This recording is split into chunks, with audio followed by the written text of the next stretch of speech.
Hi Yogi, welcome.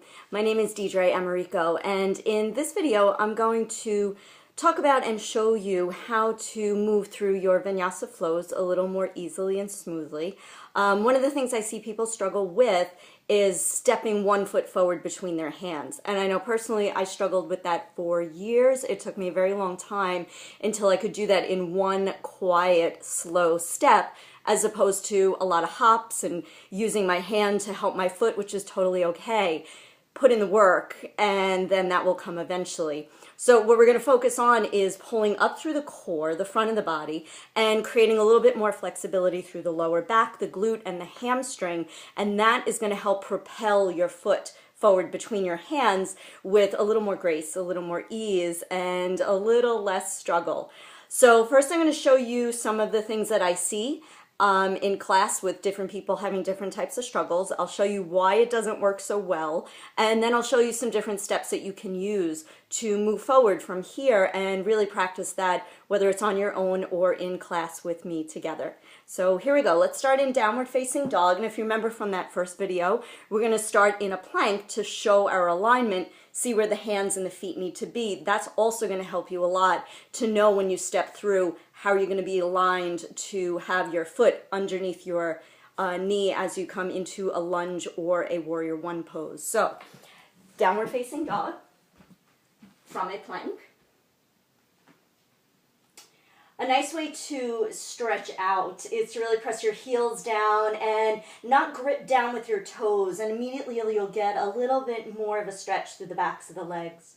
So when the teacher cues, step your right foot between your hands, sometimes this happens. You go a couple of steps here, and that's fine. So use your right hand until you have your knee directly over your ankle. Your foot is in between your hands. This is the alignment that we want. So for warrior one, you would put your back heel down, stay facing forward, rise up.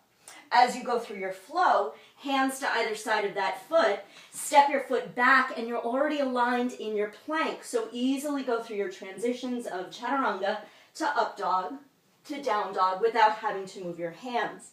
If you were to keep your foot only like halfway in, now suddenly you're in this really short lunge, you put your back heel down, great, come up into a small little warrior one, but then as you come down, your hands to either side of your foot, you step back, you're not really in a down dog, you're not really in a plank, you have to do that weird walking around, and then find your flow.